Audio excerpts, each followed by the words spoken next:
So last night was Eagles media night, and it is pretty much confirmed the Brinks truck is heading towards Jalen Hurts. We'll talk about that. An interesting stat that shows why the Eagles hold the upper hand in this game, and the people who still cannot keep their mouth shut.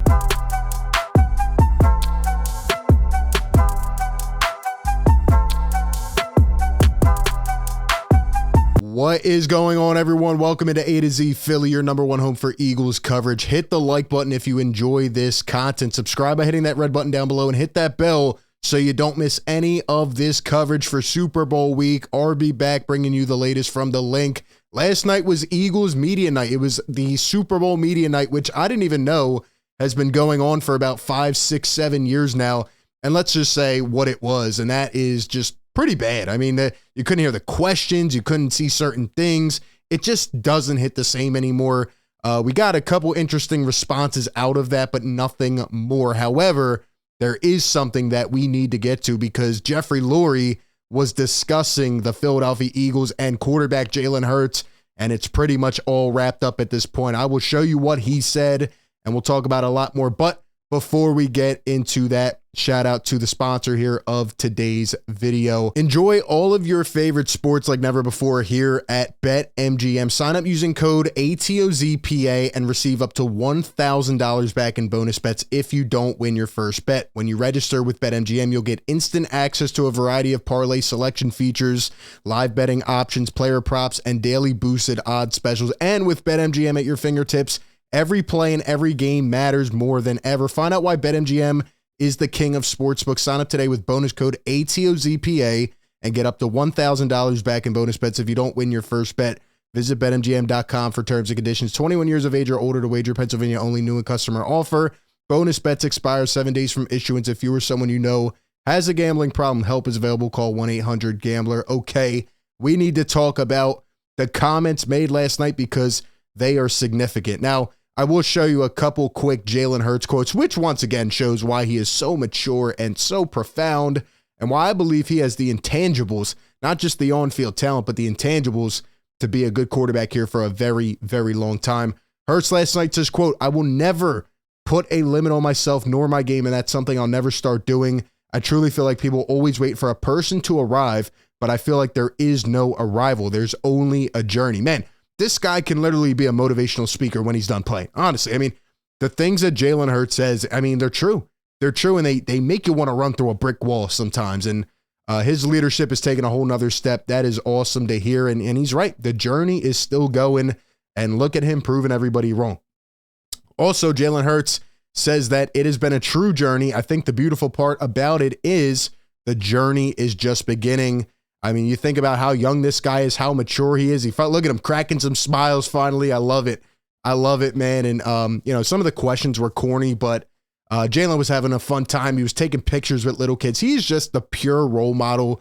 And he's a great guy to have leading your franchise. And I think everybody's happy that he is in midnight green and doing his thing. And hopefully he can bring one back to the city yet again. Now, here's the quote that really stole the night for a lot of people. This was from Eagles owner Jeff Lurie, and he was talking to Sal Paolantonio, the Eagles reporter for ESPN, and he said, quote, "Jalen Hurts has nothing to prove to be viewed as the long-term answer at quarterback." He was asked if the contract extension negotiations are in the future. He said, quote, "He's just what we're looking for, a.k.a. cha-ching, cha-ching. Jalen Hurts is about to get a huge payday. Back the Brinks truck up, baby. It is coming for Jalen Hurts." I mean, he has earned it. He deserves it. We all know where he's at in his career. I will say this. I will add this point, and obviously we can get to this in the offseason. I mean, nobody has time for this right now. This is Super Bowl week, but just looking forward a little bit, the Eagles need to pay Jalen Hurts before some of these other guys get their big bucks, right? Joe Burrows of the world, guys like that. The Eagles will need to pay Hurts because as these guys get paid, it's a timing thing. The bar will continue to raise, and who knows? Hurts might end up getting paid $50 million a year. I mean, it's all about who's next up, right? Remember, Jimmy G had the biggest contract. Eagles need to work on that, get it done. You just saw it here. Jeff Lurie, Howie Roseman, the Eagles brass is all in agreement that it is going to be Jalen Hurts, of course, and hopefully he can win this game. But yeah, he's about to get a big payday, and he will be the future quarterback of the Philadelphia Eagles for a long time, hopefully. But let's talk about some of his weapons, because I think that the Eagles have many advantages in this game, and we'll get to these more in the next couple of days. But the one stat that sticks out to me, the one thing that I'm looking at, is the Eagles' offensive weapons. Obviously, the Eagles are in such a good position. All their guys are so young and so lethal, and they just mesh together. But going up in this game against the Kansas City Chiefs, you know you're going to have to stop Pat Mahomes. You know you're going to have to stop Travis Kelce. But what are the Chiefs going to do to stop the Philadelphia Eagles? I don't know if they have a good shot. This was something that I saw earlier on Twitter today. I kind of knew the context of it already, but I didn't know that the Kansas City Chiefs, according to Brendan Deeg here on Twitter, have actually allowed the second most touchdowns to opposing wide receivers. I knew their defense wasn't anything special in the top tier of the league, but second most touchdowns to wide receivers. And guess who they have lining up on the line of scrimmage? A.J. Brown and Devontae Smith, who are both 1,000-yard receivers. Both have great hands. Both can, make plays after the catch. So it's going to be a long day for that Kansas City secondary. And, he says here, A.J. Brown, Devontae Smith going up against two rookie cornerbacks. They have it in for them. That is why the Eagles have an advantage in this game. Obviously, Hurts can kill you in the air, hopefully with his legs. Mahomes is probably going to have some of the same kind of theatrics. But when you look at the Eagles, when you crank this down and look at who they have out there on that field, Miles Sanders can hopefully give you 60 yards in this game. Maybe Kenny Gainwell gives you another 100-yard game. That would be crazy. They're calling him the Corey Clement 2.0. But imagine Gainwell. Boston Scott might get you a play or two. You never, ever know with this Eagles offense. And we didn't even mention Dallas Goedert. Dallas Goedert is one of the top tight ends.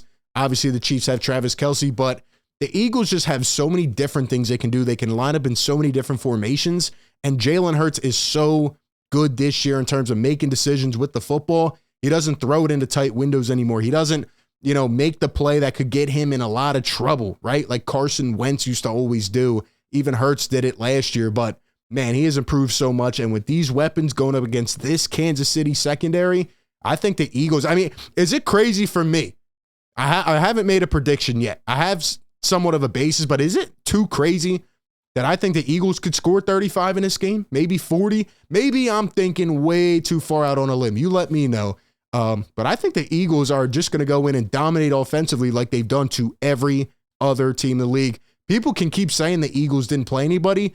Guess what? They have a tied record for the best record against winning teams in a season. They're 9-1 against winning teams this year. So, that's just completely off basis. But, I trust in this Eagles offense to show up and show out. And I think their defense is going to do the same. So we shall see how that goes. The last thing we will hit on here is, once again, the people on the outside who can't keep their mouth shut. I promise you, I do not want to keep talking about this. It's Super Bowl week. It's supposed to be a good vibes type of thing.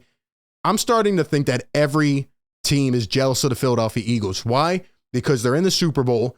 They're set up for future success. Their whole offensive core is 25 or below. They have so many guys that can just fill in, even with some of these older veterans. Some of these Eagle legends go off and retire, like the Kelceys of the world or the BGs. And the Eagles have a good draft pick this year. They have good draft picks coming up. Howie Roseman has done everything he can to get this team in the right position. I'm starting to think that every team is just jealous. Maybe the Eagles are the most hated in the league now. Who knows?